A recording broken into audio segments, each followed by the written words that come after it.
Jadi sekolah-sekolah itu membuat anak-anak kita itu takut menikah, ya, takut menikah setahu saya. Apalagi yang kalau di desa, enggak ya, mungkin tidak saya gitu ya. Ada gejala di kehidupan di kota itu, anak-anak kita itu cenderung kurang dewasa, ya, karena kurang bermasyarakat, terlalu lama enak di sekolah. Kalau hidup di masyarakat ikut membantu ayahnya kerja di sawah atau dagang di pasar atau membuat apalah dijual di toko gitu ya, itu mereka cepat dewasa.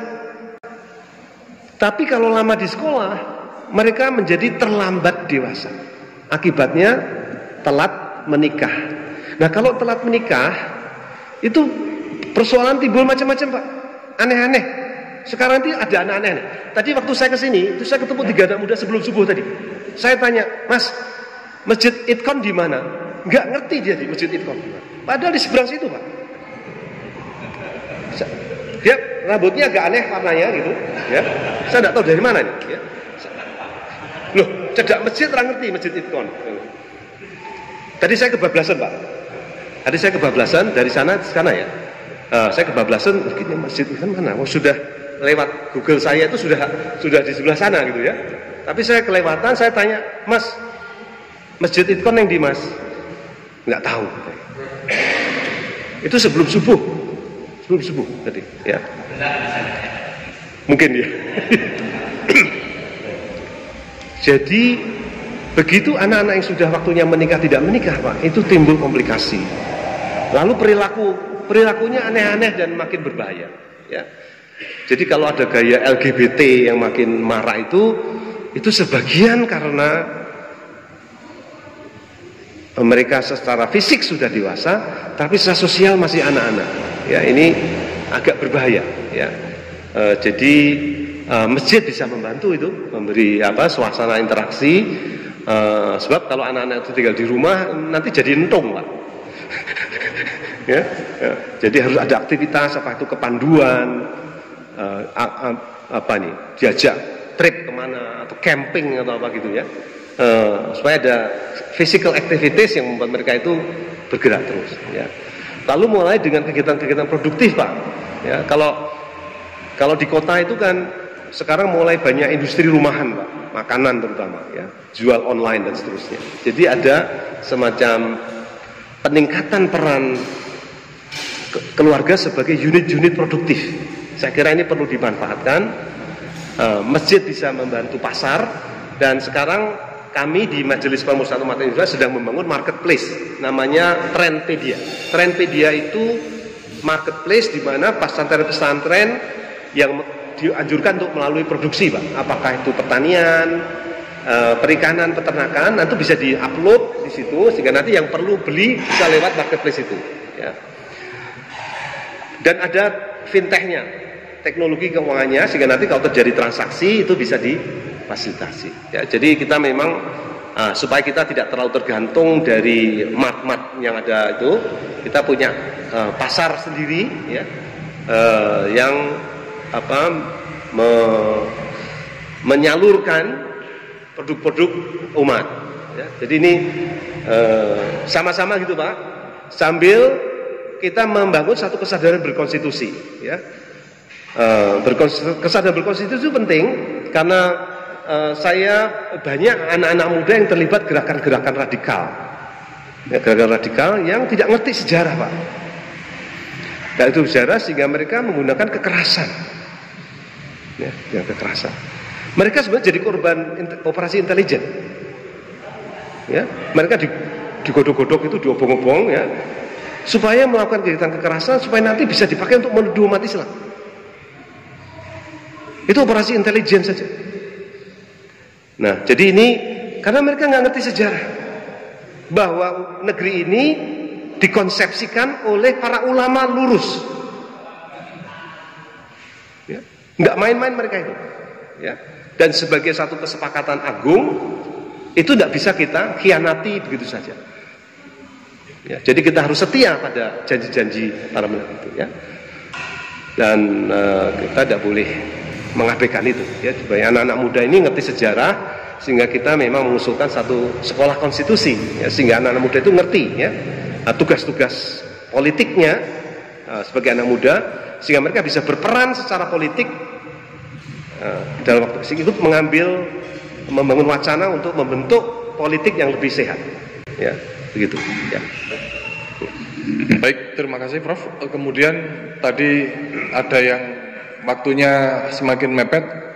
Kalau tadi bapak-bapak, sekarang silakan ada satu ibu tadi yang ingin menyampaikan pikirannya.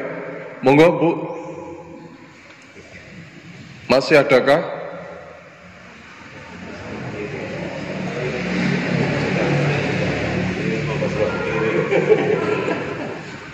Kalau tidak, mungkin kita segera menuju ke sesi penutupan. Bagaimana ibu-ibu, ada yang ditanggapi dari berbagai perspektif dari Profesor Daniel? Oke. Nah, enggak jadi kayaknya Pak. Baik. Masyaallah muslimin rahimakumullah, menarik sekali sebenarnya gagasan-gagasan ini. Cuman saya kadang merasa prihatin juga di masjid kita ini, ketika kita sudah punya forum sendiri, kajian tematik seperti ini. Inilah repotnya kalau kemudian kita tuh mencari ilmu itu dicari di mana-mana, masjid ini, tapi kemudian kita lemah mengaplikasikan. Nah, yang satu itu, yang kemudian yang kedua adalah, ayo kita punya komitmen. Bagaimana dari masjid ini kita tumbuhkan kekuatan ekonomi. Tadi sudah disinggung oleh Profesor bahwa membuat marketplace dan sebagainya itu dalam rangka kita menuju umat Islam bagaimana memiliki kekuatan ekonomi misalnya. Tapi ketika kemudian kita tawarkan sesuatu melalui masjid ini, nampaknya lemah sekali. Sebenarnya beberapa waktu yang lalu saya mengajak misalnya, saya meminta Dr. Fuad Amsari untuk hadir di sini untuk kemudian kita bicara tentang syarikat Islam politik, untuk kemudian kita itu bisa memahami peran politik kita di tengah-tengah umat Islam ini, di tengah-tengah umat ini. Namun beliau berhalangan hadir, dan beliau punya satu paket, misalnya paketnya adalah ODLT, One Day Leadership Training, itu program sehari. Nah, sebelum itu saya menawarkan ke teman-teman, ayo kita belajar politik 1 hari saja. Tidak banyak yang merespon. Nah, ini Profesor Daniel punya tawaran sekolah konstitusi. Mudah-mudahan nanti ada respon, maka kemudian kita insya Allah Takmir Masjid Al-Idqon dan juga Yayasan Fatmi akan mencari formulasi gitu ya. Kalau dulu bagaimana kedekatan kita dengan masyarakat lokal ini bisa memunculkan berbagai bentuk pendidikan atau pelatihan yang memang itu dibutuhkan dan dekat dengan apa yang concern masyarakat di sini. Misalnya madu, anak-anak kenapa tidak misalnya sekolah itu menjadi tempat diklat madu, membuat perahu yang di pesisir dan sebagainya. Baik, Prof, mungkin ada closing statement juga, Prof. Saya ingin mengajak panjenengan untuk mengkaji surat Al-Balad sebetulnya. Jadi Al-Balad itu kita melihat negeri kita ini sebagai satu medan kerja gitu ya. Jadi ini kalau sudah la uqsimu bihadzal balad wa anta khilum bihadzal balad wa walidiu wa mawala dan seterusnya ya. Jadi kita memiliki umat Islam sebagai stakeholders and shareholders negeri ini memiliki tanggung jawab sejarah untuk mengelola negeri ini. Jangan dibiarkan ini diacak-acak oleh orang lain ya. Jadi saya menghimbau panjenengan dan juga saya supaya kita memperhatikan apa yang terjadi di sekitar kita ya. Kemudian berusaha melakukan langkah-langkah praktis, terutama sebagai umat ini ya, sebagai umat ya. Kalau hidup sendiri di keluarga itu sunyi ya, masjid ini tempat yang bagus ya untuk bertemu ya. Mungkin memang perlu diadakan kegiatan-kegiatan yang cukup menarik buat remaja dan pemuda, ya. Mungkin kalau kajian-kajian seperti ini agak berat, mulai dengan kajian-kajian yang lebih santai. Tapi anak-anak muda itu perlu dirangkul supaya mereka mau berkumpul dan melakukan kegiatan bersama. Memang tadi hambatan terbesar itu kebiasaan sekolah yang sudah bertahun-tahun, Pak. Ya. Jadi itu hambatan yang luar biasa besar karena ada semacam addiction to schooling. Jadi ada semacam kecanduan sekolah itu. Ya. Jadi mereka ini sekarang tidak bersekolah itu semacam sakau. Ya. Sakau tahu ya? Kalau orang kecanduan itu, kalau dia nggak minum itu dia itu ya. Jadi ini sebetulnya sudah melalui pandemi ini sebetulnya mereka sudah dibebaskan agak dari sekolah. Ya. Nah sekarang kita tampilkan satu platform alternatif, Ustaz Hasyim. Ya. Apakah itu melalui kegiatan yang bersifat sportif seperti olahraga kayak camping yang menarik, atau yang bersifat seni, ya. Lalu kegiatan-kegiatan yang produktif, lalu dilakukan juga kajian-kajian ilmu, ya. Karena kemarin waktu di Solo itu ditengarai, Pak, memang ada semacam proses pendunguan massal. Nah, pendunguan massal itu orang jadi nggak peduli pada ilmu. Ya. Nah, kalau yang paling dirugikan dari masyarakat yang dungu itu Islam. Islam itu dinul akal. Dia ini agama yang akal. Ya.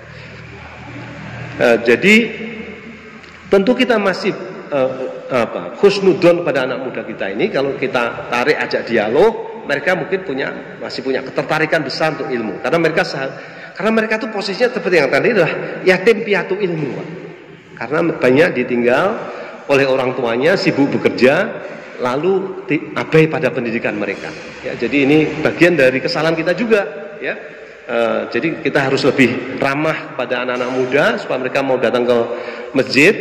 Selama sekolah ini masih tutup seperti ini, kesempatan baik sebenarnya. Masjid kita buka lebar-lebar, ya, supaya anak-anak muda itu datang ke sini untuk melakukan berbagai macam kegiatan. Ya, saya kira mudah-mudahan dengan cara ini kita bisa bangkit, ya, memiliki kepercayaan diri untuk mengambil tanggung jawab sejarah, bukan sebagai penonton, bukan sebagai korban.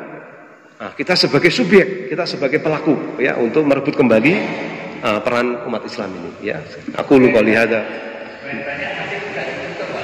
Masjid. Ya, memang ini persoalan juga ya. Ya, persoalan juga ya. Tadi saya lihat, saya sudah senang sholatnya sudah normal. Itu tempat-tempat lain masih berjarak, Pak. Ya. Aku lupa lihat. Wastaghfirullahaladzim, wastaghfiruh. Innahu wal ghafurur rahim. Assalamualaikum warahmatullahi wabarakatuh. Baik, Masrul Muslimin rahimakumullah. Itulah tadi ulasan-ulasan Profesor Daniel mengenai tema kita hari ini, membongkar sumber krisis multidimensional di Indonesia, dan mudah-mudahan ini bisa kita menjadi renungan kita dan akan menjadi lecutan kita untuk lebih kreatif lagi memperjuangkan hak-hak politik umat Islam, tanggung jawab sejarah dari umat Islam. Untuk itu marilah kita tutup bersama dengan membaca doa kafaratul majelis. Subhanakallahumma wa bihamdika asyhadu alla ilaha illa anta wa astaghfiruka wa atubu ilaik. Assalamualaikum warahmatullahi wabarakatuh. Sampai ketemu pada kajian tematik di bulan yang akan datang.